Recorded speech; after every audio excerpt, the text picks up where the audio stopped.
La gametogénesis es un proceso biológico que comprende el desarrollo de los gametos.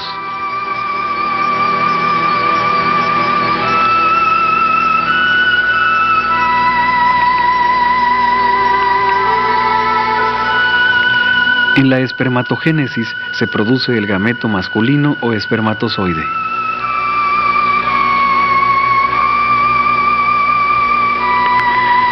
Este proceso se lleva a cabo en el testículo. Al realizar un corte en esta glándula y extraer un túbulo seminífero, en su periferia se observan las espermatogonias, que por acción de las gonadotropinas y la testosterona inician el proceso de maduración.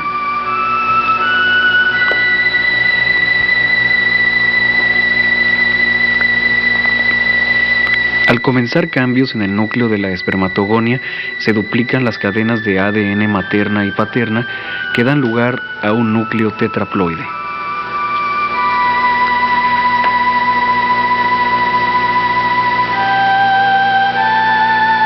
Durante el leptoteno de la profase 1, las cadenas de ADN se condensan para formar los cromosomas.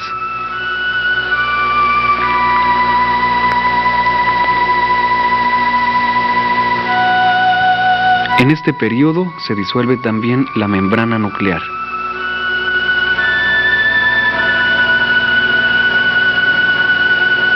En el cigoteno, los cromosomas homólogos se aparean iniciando el contacto entre sus cromátidas. Cuando se han apareado totalmente, se inicia el periodo de paquiteno, donde las cromátidas homólogas intercambian parte de su ADN. En este periodo pueden permanecer varios días. En el diploteno, los cromosomas se separan y solo permanecen unidos donde hubo recombinación genética. Se observa la imagen del quiasma. En la diacinesis, los cromosomas están totalmente separados y se ubican a la mitad de la célula. De esta forma, inicia la metafase 1, en la que se polimeriza el uso acromático y los microtúbulos se anclan en los cromosomas. Durante la anafase 1, los cromosomas son traccionados hacia los polos celulares.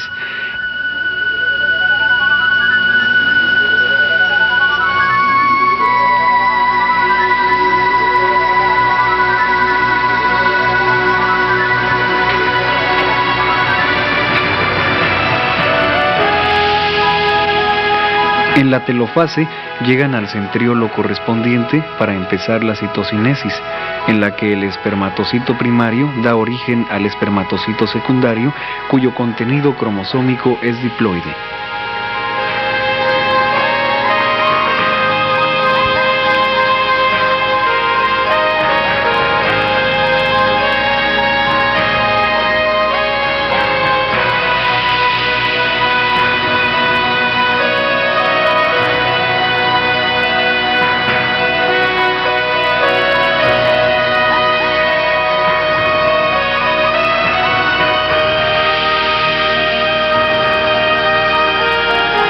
Estas células, sin duplicar material genético, inician la meiosis 2. Aquí se presentan las mismas etapas de la meiosis 1, excepto la profase. Al final, a partir de cada espermatocito secundario, se forman dos células haploides llamadas espermátidas.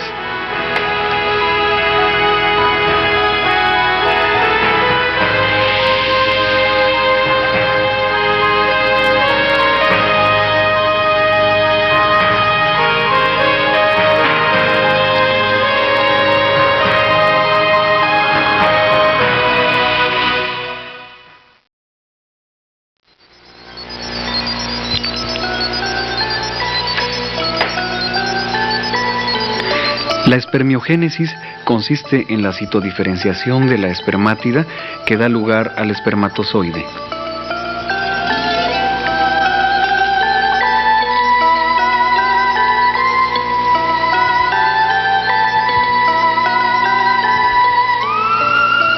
Durante este proceso, el complejo de Golgi se une para formar la vesícula acrosómica, que contiene enzimas como la hialuronidasa, fosfatasa ácida y una proteasa semejante a la tripsina. La membrana de la vesícula desciende hasta cubrir los 2/3 anteriores del núcleo para formar el capuchón cefálico. Mientras esto sucede, los centríolos migran al polo posterior del núcleo y se colocan en forma perpendicular uno con respecto al otro. En ellos se polimerizan los microtúbulos que aumentan la longitud de la espermátida. Las mitocondrias se colocan entre el núcleo y el flagelo en un ordenamiento espiral formando el cuello. Durante este proceso, el espermatozoide pierde parte del citoplasma y organelos hasta adquirir su forma característica.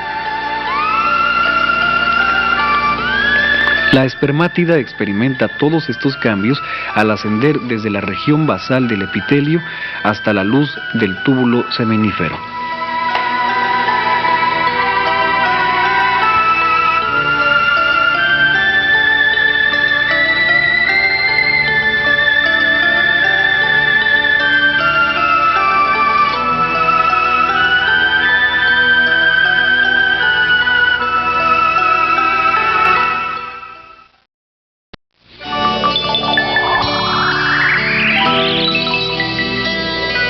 La ovogénesis es el proceso biológico donde la ovogonia se diferencia en óvulo.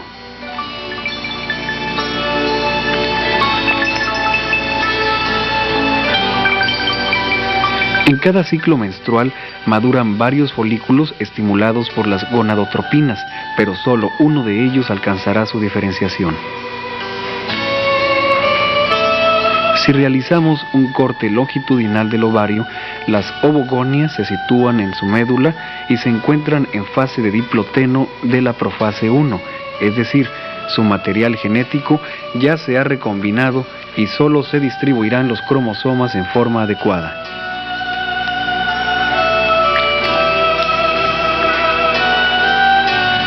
Durante la primera división meiótica se produce el ovocito primario y el primer cuerpo polar, que es de menor tamaño.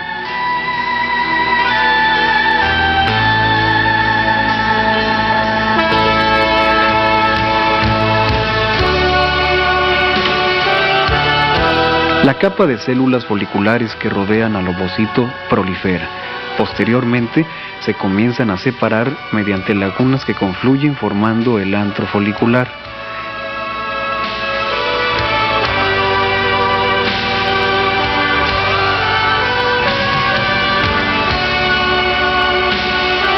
El ovocito es rechazado a la periferia del antro y se mantiene cubierto por la corona radiada formada por células foliculares. En el citoplasma del ovocito se han sintetizado los gránulos corticales. La teca interna y externa, que provienen del estroma ovárico, se sitúan por fuera de la granulosa que rodea el antro folicular. Su función hormonal es primordial para la sobrevivencia del ovocito. A toda esta estructura formada se le conoce como folículo de Graf. A medida que todos estos cambios se realizan, el ovocito asciende hacia la corteza del ovario.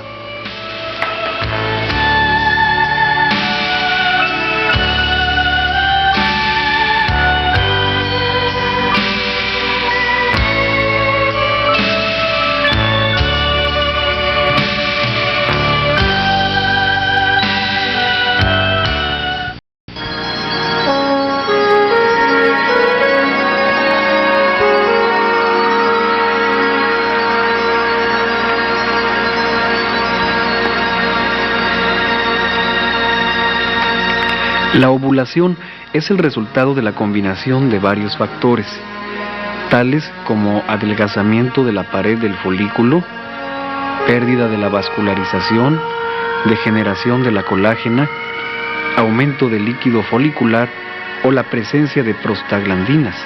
La ovulación sucede después de las 24 horas del punto máximo de la secreción de la hormona luteinizante. Luego de la liberación del ovocito, las células de la granulosa aumentan de tamaño, formando así la estructura conocida como cuerpo lúteo. Posteriormente, esta estructura es invadida por vasos sanguíneos y alcanza su máximo desarrollo. Secreta grandes cantidades de progesterona. En caso de fecundación, crece aún más para mantener vivo al embrión durante sus primeras etapas.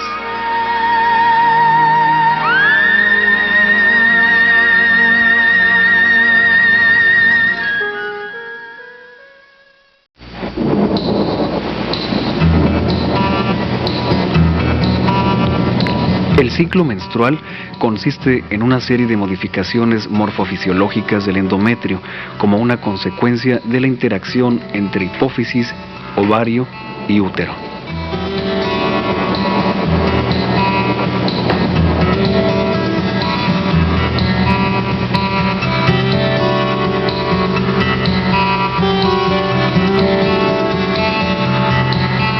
Para observar las fases de la menstruación, es necesario extraer el útero de la cavidad pélvica y realizar un corte longitudinal. En la fase proliferativa o folicular, las glándulas y arterias espirales inician su crecimiento. En la fase secretora o del cuerpo lúteo, el espesor del endometrio continúa, se torna edematoso y se presenta moco y alino en la vagina. La fase menstrual, que va del primero al cuarto día, se caracteriza por un derrame sanguíneo ocasionado por necrosis isquémica de la mucosa. El flujo menstrual contiene sangre y detritus del endometrio. En un corte de esta capa se observa que estos fenómenos no afectan la zona profunda de la mucosa, lo que permite que las glándulas y las arterias vuelvan a regenerarse en la siguiente fase proliferativa. Observemos la menstruación desde un punto de vista microscópico, donde se puntualiza el crecimiento de las arterias helicinas y las glándulas, así como el desgarramiento del endometrio en correlación con los niveles hormonales de progesterona y estrógeno.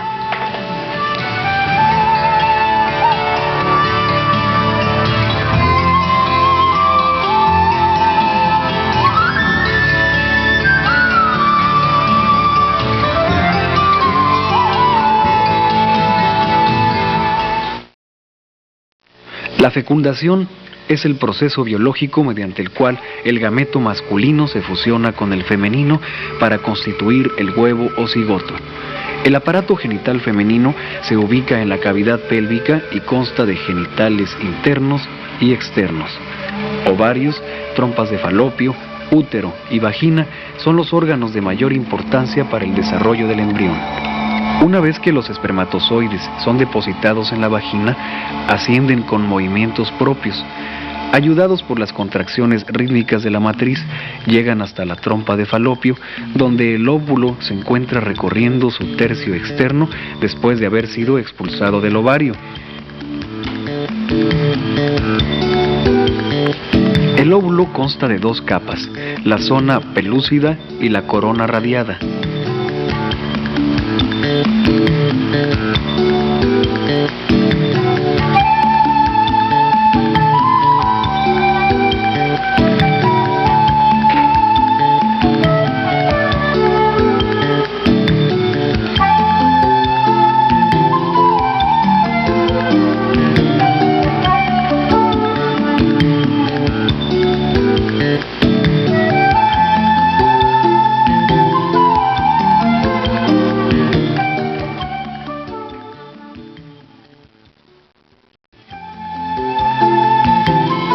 En el espermatozoide suceden cambios importantes.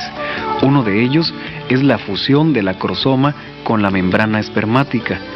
Esto lleva a la liberación de la enzima hialuronidasa, que separa las células de la corona radiada, y la acrocinasa, que se encarga de disgregar a la zona pelúcida.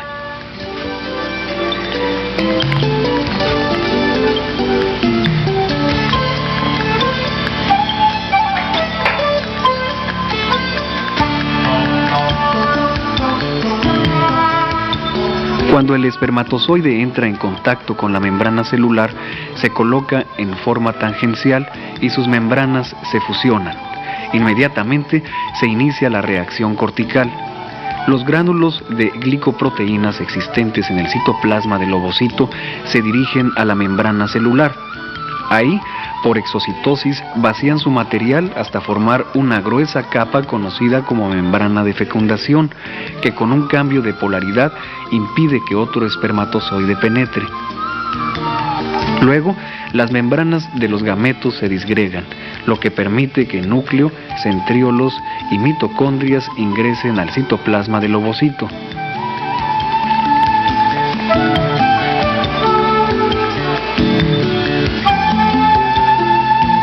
Posterior a esto, el núcleo del espermatozoide o pronúcleo masculino se dirige al pronúcleo femenino, mientras los microtúbulos se polimerizan para formar el huso acromático.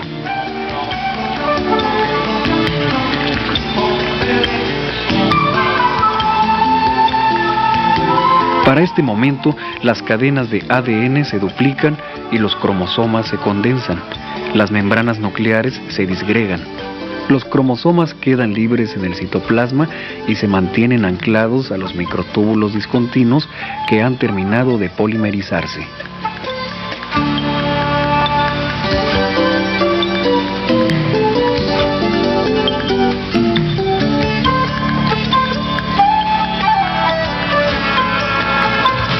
Todo este proceso se ubica en la profase de la división mitótica.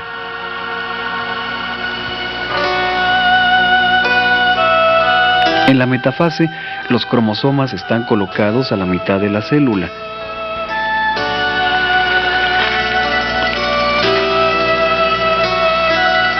En la anafase, los microtúbulos discontinuos se despolimerizan en la región del centriolo, se acortan y jalan a los cromosomas. En la telofase, los cromosomas llegan a los centriolos correspondientes.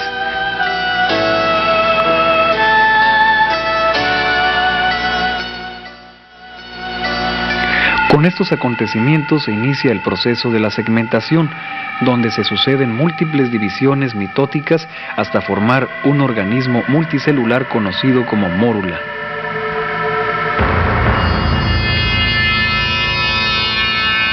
Cada una de las células que la conforman se les conoce como blastómeras.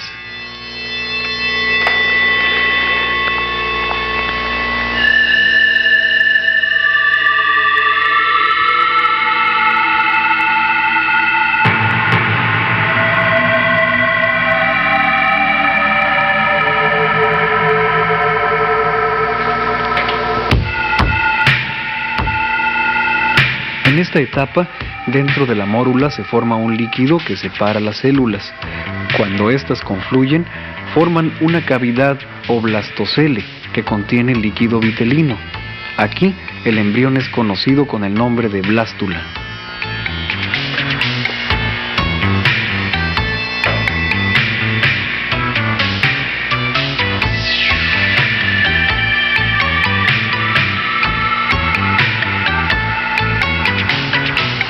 Durante el desarrollo de este proceso, parte de las células del cigoto son rechazadas a la periferia, formando el disco embrionario, que será el encargado de la diferenciación del embrión. Tanto el disco como el blastocele están contenidos en un conjunto de células periféricas llamadas trofoblasto, que forman la placenta y membranas fetales. En esta etapa, el disco embrionario desciende hasta formar un embrión bilaminar. Se distinguen el epiblasto y el hipoblasto, que posteriormente recubren cavidad amniótica y blastocele.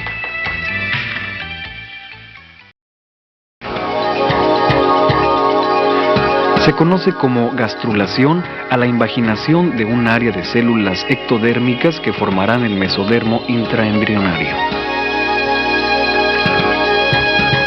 Para entender la gastrulación es necesario extraer el disco embrionario en el que se observan las áreas preformativas de órganos.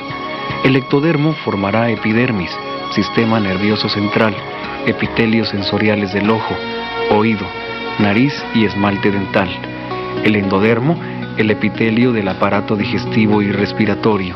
El mesodermo, músculo, tejido conjuntivo, hueso, sangre y vasos sanguíneos.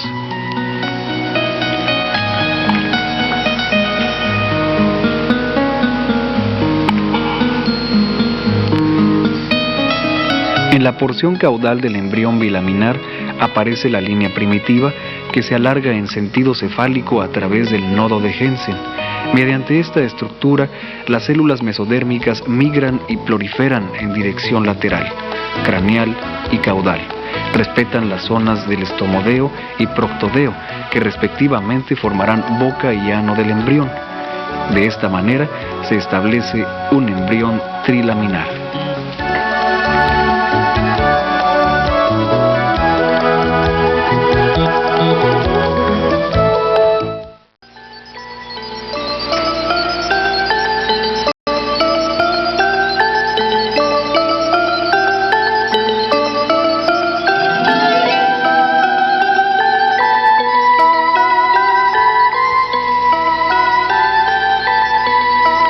Al ponerse en contacto cigoto y endometrio, las células del trofoblasto proliferan.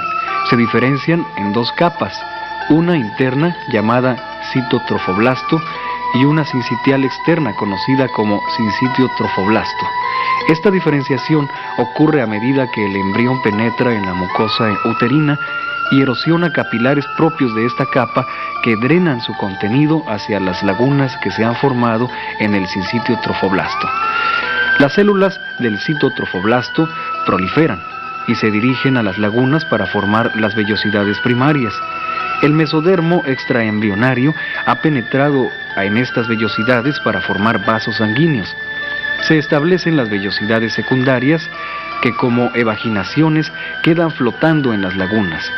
De esta manera se constituyen los elementos esenciales de la placenta humana.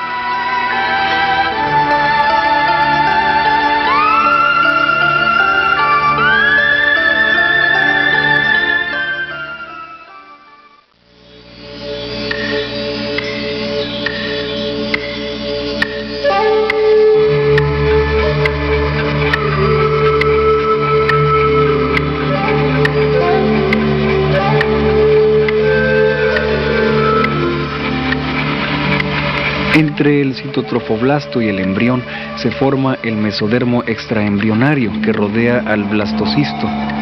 En esta capa aparecen cavidades que confluyen formando el celoma extraembrionario y respetan el pedículo que sujeta al embrión.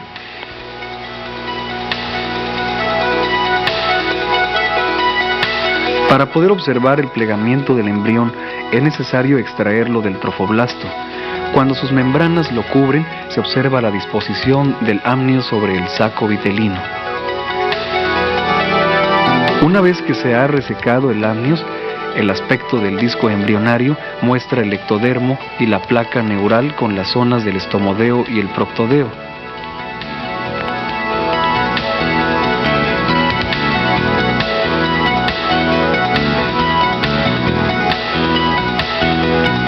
En un corte longitudinal se observa la presencia de un eje céfalo-caudal y la disposición de la placa neural sobre la notocorda.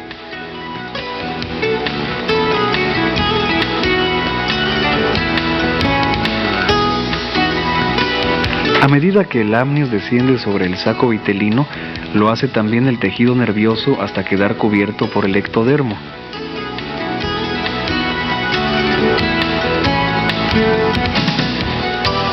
Este tejido y la notocorda se prolongan hasta la región caudal del embrión. Al migrar el esbozo cardíaco, provoca que el amnios estrangule aún más al saco vitelino. El polo cefálico del embrión se desarrolla más por la diferenciación del sistema nervioso. En un corte transversal, a medida que el amnios desciende, el mesodermo intraembrionario se fragmenta en mesodermo paraxil, intermedio y lateral. Mientras tanto, el tejido nervioso desciende y queda cubierto por el ectodermo. El amnios desciende hasta hacer contacto efectivo en la porción anterior y posterior del embrión, respetando la zona ocupada por el saco vitelino. En la superficie del embrión se observan los somitas que representan la metamerización de este tejido. En el polo cefálico se observa el cierre del tubo neural y la formación de las vesículas primarias.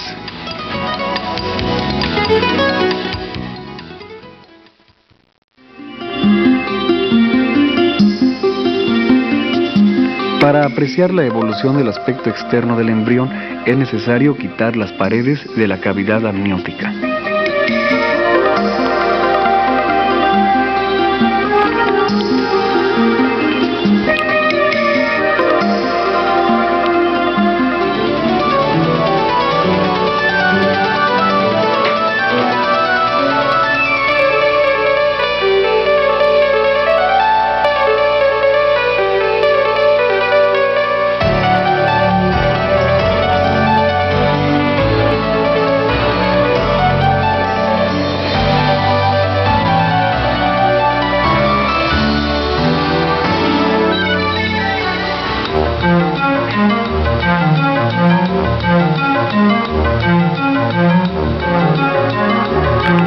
día 25 de la gestación, el embrión es vertical, contiene 16 somitas, 2 arcos branquiales, esbozo cardíaco prominente y se distingue ya la placoda ótica.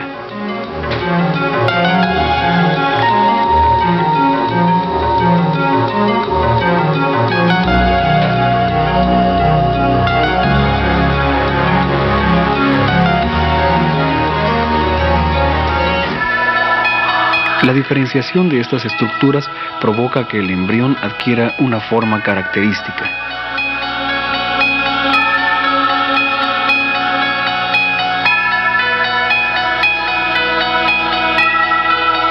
Para el día 26, el embrión se torna ligeramente curvo debido al desarrollo del cerebro. Cuenta con 27 somitas, un tercer arco branquial y el esbozo del brazo.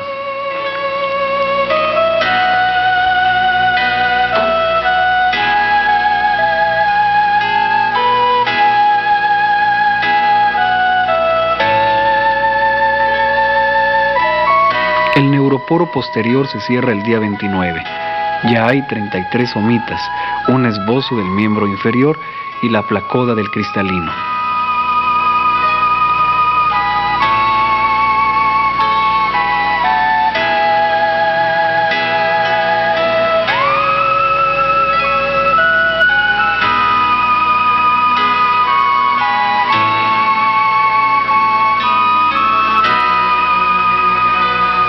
Al mes de la gestación, el embrión muestra una curvatura pronunciada y en la porción caudal se aprecia una cola.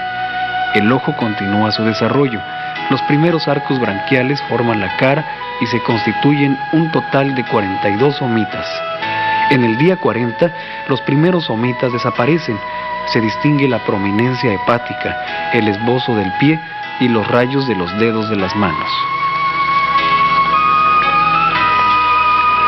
Durante la sexta y la séptima semanas se distinguen los párpados y las estructuras del oído externo. Las partes anatómicas de las extremidades se encuentran limitadas. Los dedos se mantienen todavía unidos por membranas. Los ojos han migrado a una posición rostral. La cola disminuye de tamaño hasta desaparecer y la cabeza es mucho más grande con respecto al tronco. Para la octava semana, los dedos se han separado. El embrión adquiere así actitud fetal y presenta ya las características propias de la especie humana. Solo le resta crecer.